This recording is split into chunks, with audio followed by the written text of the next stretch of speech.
Chapter 49. An Extreme Undertaking. Each 40-foot container was unloaded gently by hand, but the dirt inside had each been sealed in simple canvas shrouds, making the undertaking a little bit easier. And indeed it was an undertaking in a very literal sense. The men and women of Quiet Lane had not signed on for such a task, but they did it, each and every one. Not just because they were told to, but because they knew that this monumental endeavor was the most important thing that they would ever do. It was a privilege to be a part of it, and that made a task that might have felt gruesome feel glorious instead, perhaps even transcendent. By truck, by van, by car, by boat, the colonies were carried out to the sky-bound ships. But during the night, there was a commotion on the pier as one of the containers was opened. The woman who had been the first inside to assess it yelled and ran out in sudden shock. "What is it?" someone asked. "What's wrong?" She took a deep breath and said, "You're not going to believe what I found in there." Rowan had been here before. Only then, Cydra had been with him in a boat sailed in the dark. Now he was in a chilled shipping container with the dead. Hundreds of them around him in the darkness. The container was kept a degree above freezing, just like the vault at the bottom of the sea. But this time, he had no expectation of death, at least not in the immediate future. Cyrus had instructed him to bring enough food and water for 4 days, and the thermal jacket was a much better insulator than the founder's robes had been in the vault. Cyrus had told Rowan the container number he was supposed to sleep into, but never told him what the cargo was. And Rowan had almost bolted when he saw. But where would he bolt to? The last thing Cyrus had said to him before it shut down the surveillance bot in the ramen shop was, "See you on the other side," which meant that this journey had a destination he might just live to see. It was enough to keep him from running, because whatever was waiting for him on that other side was better than anything on this side. After a few hours in the dark, with the death, he felt the jolt of a crane clumping onto the container, followed by a disorientating elevation as it was raised from the dock, then a second jolt as it was lowered into place on a cargo ship. He heard the dirt shift, slide, and tumble around him. He closed his eyes even though there wasn't the slightest bit of light penetrating the chamber. Was it strange that he was afraid to be alone in the dark with the dead? He kept imagining the dead standing around him, ready to exact vengeance on the only living subject within reach. Why, he wondered, was humankind plagued by such irrational fears? When he felt the container being offloaded the first time, he thought it was over, only to feel the motion of the sea once more a few hours later. He was on another ship. He didn't know where he had gone from Tokyo. He didn't know where he was going now. He had no idea why these lifeless people were being transported, or why he was with them. But in the end, none of that mattered. His ship had set sail, and there was no turning back. Besides, he had grown accustomed to the dark. When the container was opened, he gripped tightly to the blade he had brought, but he kept it concealed. He didn't want to use it. It was, for once, only there for self-defense. Imagine! A weapon held for nothing more than self-defense. It felt like a luxury. There was surprising emotion when he was discovered there, as he knew there would be, and when the dock workers had a few moments to sort out their shock, he emerged. "Are you alright? How did you get in there? Someone get this man a blanket."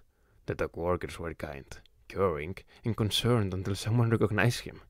Then weariness washed over them like a wave. They backed away, and he pulled out the knife. Not to use, but in case someone attacked.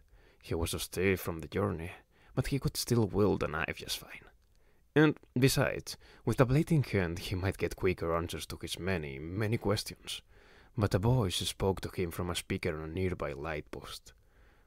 "Please, Rowan, put that away," it said. "It will only complicate things, and the rest of you stop stirring and get back to work, because the longer you take, the more unpleasant your task will be." "Cyrus?" said Rowan, recognizing the voice that had spoken to him through the boat back in Tokyo. "Welcome to nowhere," Cyrus said. "There's someone I need you to see. And preferably sooner than later. Follow my voice? And Cyrus jumped from one speaker to another, leading Rowan deeper into the moonlit island. It's Italian, said Monira. I can tell by the handwriting that it was written by Scythe da Vinci. The commotion on the island was at full tilt frenzy, but Monira refused to be a part of it. When Sid heard pounding on her door, Sid thought it was Psychora or some other overbearing blowhard come to make her unload cargo. When she saw who it was, she let them in. Now she was regretting it. What does it say? Anastasia asked. Marina found she couldn't look at Anastasia directly for fear that her fury would be written on her face in a language Anastasia could easily understand. How could they have done this? They opened the door in the bunker, went inside, and Monira was excluded. Because she wasn't a Scythe. I'll need some time to translate it, she told them. We don't have time. Then give it to the Thunderhead. Which, of course, was not possible. To Monira, this was a betrayal, and yet the wise and honorable Scythe Michael Faraday still couldn't see it. Because when it came to people, he had no wisdom at all. He could have come for her, could have brought her there to be with him when they finally unsealed the door they'd been waiting 3 years to open. But no, Monira knew it was pity. She knew she was being childish, but it hurt. It hurt more than all the times Faraday had dismissed her out of hand and told her to leave his pathetic little island. That room was the reason she had come, and they went in without her. I'm glad that you've been reunited, she told them. I'm glad that you found what you were looking for. But it's late, I'm tired, and I don't work well under pressure. Come back in the morning. Then she took the pages, went into her bedroom, and closed the door. Only when she knew they had left did she start to decipher Da Vinci's writings. Please, Astrid begged. If you have any mercy, you won't do this. The others had left, gone to grapple on their own with the decision ahead of them. Cyrus invited them to be a part of the crew of whichever ship they chose. No one was forced to go, but no one would be denied. It's not about mercy, Cyrus calmly explained. It's about creating the best possible odds for the future of humankind. Astrid didn't know which she hated more, Cyrus's logic or its calm, considered delivery. Some things are more important than odds and probabilities. Think of what you're saying, Astrid. You would intentionally hurt humanity's chances in order to ease your own suffering over our decision. How could you be so selfish? Selfish? I have devoted my life to the town. I have done nothing for myself. Nothing. That's not healthy either, Cyrus told her. For human beings, a balance between altruism and self-care is called for. Astrid growled in frustration, but knew that wouldn't help. Cyrus, like the Thunderhead, could not lose an argument unless it chose to. What she needed to do was make it want to lose. One ship, Astrid begged, her plea moving from desperate to impatient. One ship, that's all I'm asking. I know that the Thunderhead knows best. I know that its decisions are the correct ones, but I also know that there's always more than one correct choice. This is true, said Cyrus.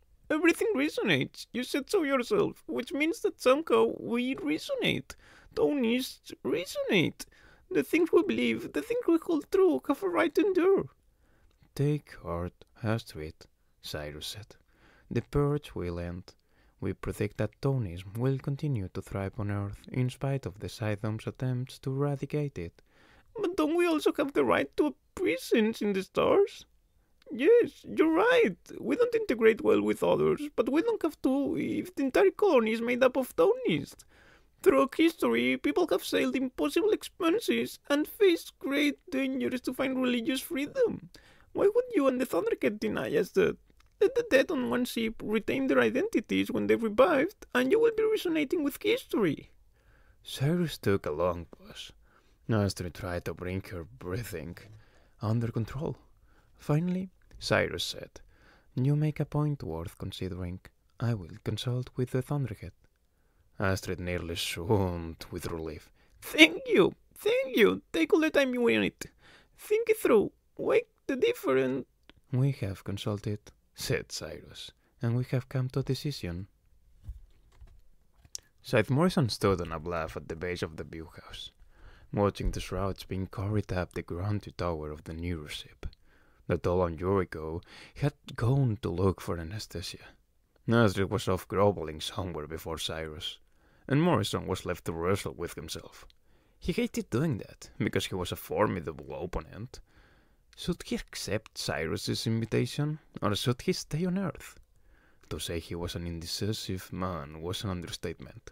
He might have seemed confident to others, but the truth was he had never made a decision that he hadn't come to regret on some level, which is why he often let decisions be made for him. Yet the one decision he never regretted was abandoning the Mid-American Scythedom to become the Toll's personal protector. It opened the door to the self-respect that had been lacking most of his life. Funny how you don't realize what's missing until you found it. For the last few years, Morrison was in and out of touch with his parents back at Cruiseland. They kept wanting to know when he was coming home. What could he possibly be doing that was so important? "I will be home soon," he always told them, but it was a lie. He'd known for a long time that he'd never be going back to Cruiseland, because he had finally learned to like games where the outcomes were still unknown. He heard the door open and turned to see Astrid coming out of the view house. She looked triumphant. "There will be a planet for Tonists," she announced. "Kepler 186f, but I'm naming it Aria. It's the farthest planet on the list. 361 light years away. Cyrus calculates we have only a 44% chance of reaching it without a deep space accident or a self-destruct scenario." Morrison looked at her, a bit mystified very quickly. "You do understand that there's a 56% chance that your ship won't survive the journey?" "If the tone is real, then it will protect us," she said. "If the tone is true, then we will reach our new home and prosper under a sky we can call our own." "If the tone is false, and you're blown to smithereens by a space rock?" "Then we will still have our answer," she said. "I guess so," said Morrison. Astrid let her shoulders drop and shook her head, gazing at Morrison in pity. "Why do you hate me so?" she asked. "I don't hate you," he admitted. "It's just that you're always so sure of yourself." "I am unwavering," Astrid told him. "With so many things in flux, there's got to be someone who stands firm." "Fair enough," said Morrison. "So tell me about your planet." According to Astrid, Kepler 186f was 1.5 times the size of Earth and had a 130-day year. But what struck Morrison most was the length of the journey. 1,683 years, Astrid looking brightly. "I won't be there to see it, because I plan to live a natural human lifespan, and either be recycled or ejected into space, but I am content to know that I will be a link to the future." Then she strode off, entirely satisfied with the outcome. Although it would have by no means been his choice, Morrison was happy for her. As for himself, he still couldn't make a decision. He found himself looking down at his ring. He never took it off. He bathed with it, slept with it. Since the day he was ordained, it had been a part of him. But there would be no sights needed if he journeyed to one of these new places. So he tried to imagine what it would be like to take the ring off his finger. He tried to imagine how it would feel to hurl it into the sea. Grissom found talking to the Thunderhead by landline to be a nuisance, but it could not speak aloud in the presence of Yuri, who, in spite of the strange connection they now shared, was still marked unsavory. Cyrus, however, was not bound by the immutable rules the Thunderhead had set for itself. Certainly Cyrus had, or would have, its own rules of conduct, but for the time being, Cyrus was an all-purpose workaround. It spoke to Grissom through a speaker without caring that Yuri could hear. "There's something the Thunderhead and I need to ask of Anastasia, but it's best if it comes from you," Cyrus said. "You'll find her in the residential area on the main island." "I have a feeling I know the request," Yuri said. Perhaps it was because Yuri now knew the Thunderhead's mind, or maybe it was just intuition. But Yuri was right, and it was, indeed, the kind of request you needed to hear from a friend, not from an unfamiliar artificial intelligence. They found Anastasia and Faraday on an empty street. She began to tell Grissom about the bunker, but he cut her short. There was no time for small talk now. Cyrus wants you to lead one of the ships, he told her. It feels that you, more than almost anyone else here, would be qualified and respected enough to do it. Anastasia didn't even hesitate with her response. Not happening, she told him. I have no intention of leaving everything behind, spending years in a tin can hurtling through space. I know, said Grison. So does the Thunderhead. So does Cyrus. But they also know you, Cydra. They know exactly what it would take to make you change your mind. Then he pointed behind her. When Cydra turned and saw him, she didn't trust her own eyes. She was convinced it was either a cruel trick or her own sleep-deprived mind hurling hallucinations at her. She took a few steps toward him but stopped, as if getting too close would burst and bubble, breaking the spell, and this tenuous night vision of Rowan would dissolve into nothing. But he ran toward her, and she found she was running, too, as if she had no control over her own legs. Perhaps she and Rowan had both grown so much larger than life that the gravity between them was too intense to resist. When they embraced, they nearly knocked each other off their feet. Where did you... I never thought I'd see you. Those broadcasts you made. When you were captured, I thought... And they began laughing. There wasn't a sentence they could finish, but it didn't matter. Nothing that came before this moment mattered. How did you get here? She finally was able to ask. I hitched a ride with a bunch of dead people, he told her, which, in any other situation, might have begged an explanation, but not tonight. Anastasia turned to look at Grison, Yuri, and Faraday, who kept their distance, allowing them their reunion. And she realized that, as always, the Thunderhead was absolutely right. There was really only one reason to stay, and that was to find Rowan. She had already suspected she'd never see her family again. They had come to terms with her death years ago.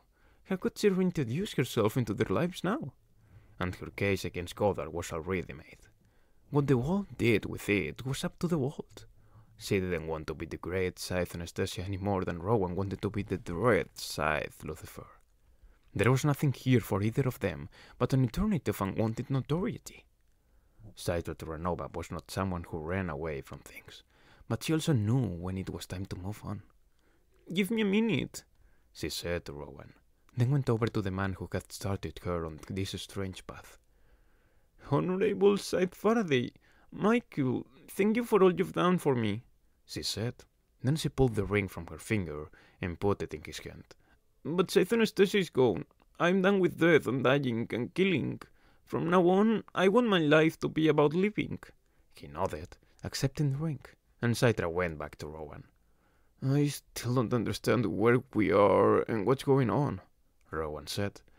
And are those rockets out there? It doesn't matter where we are, because we're getting out of here, Cydra told him. Are you ready to hitch another ride? Yuri went back to the ship after the last of the containers had been offloaded onto the dock. Grayson had accepted Cyrus's invitation to spend the night in one of the main island's abandoned dwellings, and although Cyrus had offered Yuri one as well, Yuri had declined. I would feel more at home aboard the cargo ship, Yuri told it, but Cyrus, who was basically the Thunderhead 2.0, cut through Yuri's dissembling. Don't be too offended that Grayson didn't invite you to be with him, it said. He needed a place where he could speak to the Thunderhead freely tonight. His earpiece can work here, and he can't get used to cumbersome landlines. Which means he'd rather speak to the Thunderhead than speak to me.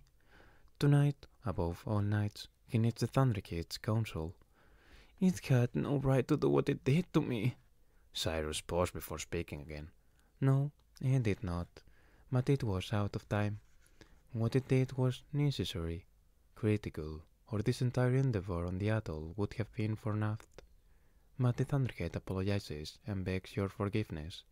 Then let it ask me itself. It can't, you're unsavory. If it can steal me without permission, then it can. Just once, break its own laws and apologize. Cyrus heaved an electronic sigh. It can't. You? No, it can't. Then I can't forgive it. And so, with nothing more that could be said on the matter, Cyrus brought the conversation back to where it started. If you choose to return to the cargo ship, Cyrus said, I warn you that it may be an unpleasant environment by morning. I advise you to keep your door closed. Really? Will the dead be walking? Not if I can help it. Then Cyrus, who would soon be duplicated 41 times and ensconced in the cradles of civilization, offered Yuri some parting words. Take heart, Jericho. I have known you all your life, or rather, I have memories of having known you, and I can unequivocally say that no matter what happens, you will land firmly on your feet, and I will miss you. Which meant that Cyrus already knew that Yuri wouldn't be joining it on any of its skyward journeys. Great Mendoza had spent 3 years shaping a young man who could have been the most powerful person in the world. Now Mendoza was in the company of the man who actually was. I believe our arrangement will be mutually beneficial, Overblade Goddard told him. And as long as Mendoza delivered what he had promised, factions of siblings who would take out Goddard's enemies, he knew his position at Goddard's left hand was secure. As for Goddard's right hand, that spot was held by Anders Scythe Rand, and there was no indication that that would ever change. Rand didn't look Mendoza much, that was clear, but then she didn't seem to like anyone, not even Goddard. It's just her way, Goddard had told him. She likes to be off-putting. Be that as it may, Mendoza did his best to be deferential to her and stay out of her line of sight when he could. Not easy now, however, as it was hard to hide on the Overblade's private plane. It was even nicer than the craft he had procured for the tall journey to Sub-Sahara. The perks of the Overblade's company were fine, indeed, for a humble man like Mendoza. They were the lead plane in a 5-craft, fully armed formation. Nietzsche and Franklin commanded the craft on either side, with Highblades Pickford and Hammerstein commanding the left and right wings. The other Highblades of the North American Allied Scythedom were called upon as well to join this armada, but they had refused, claiming other pressing business. Mendoza would not want to beat them once Goddard returned. Highblades were not immune from the Overblade's wrath. Out Mendoza's window was nothing but sea and clouds below. They had left North American airspace hours ago, but the destination was as of yet unclear. This is where the tracking transmitter on the cargo ship went silent, Rand told Goddard, showing him the spots on a map. Either they found the transmitter and destroyed it, or something else happened. Could the ship have sunk? Mendoza asked. No, said Rand. Scythe ships sink. Thunderhead ships don't. Yes, well, which sides are better than our technology? We'll follow the path it was taken from Guam, Rand said. There's only so far that ship could go from its last known position. Even if it changed direction, we're sure to find it. Goddard turned to Mendoza. If the Harbor Master's observations are correct, and both Anastasia and the Toll are together, we'll quite literally be killing 2 birds with 1 stone, he said. I'll be happy to let you kill the Toll, and simply count him as Glint. Mendoza shifted uncomfortably. That would be against my beliefs, Your Excellency, he said. Please, feel free to do it yourself. Someone confesses their death, said of Clint. The world mourns, but does anyone suspect what they suspect? They were the 2 most vocal opponents of our choice to create the Scythedom. They still pressed for their own alternate solution. Were they so despondent that they chose to take their own lives? Or did one of us end them? And if so, who? Who among my comrades? Who among my friends? Which founding scythe could have done such a thing? Prometheus is constantly reminding us that everything we do must be for the greater good. But the darkest of deeds can be hidden beneath shining armor that claims to protect the greater good. And if we are already compromising ourselves at the beginning, what does that say to our future? My friends are dead. I will mourn them, and if I learn which of us killed them, I will avenge their deaths without mercy. Although some of the others lobby to have the reforge on Quiet Lane dismantled, I have convinced Prometheus to let Quiet Lane remain untouched. It will be a failsafe, and although there will be no direct proof of its existence, that will not stop me from leaving clues and evidence everywhere I can. I will embed the memory in unlikely places, The rhymes of children, the tenets of a fledgling religion. It will be found if it is needed, and heaven help us all if it is. From the loose pages of Founding sighed the Bensi.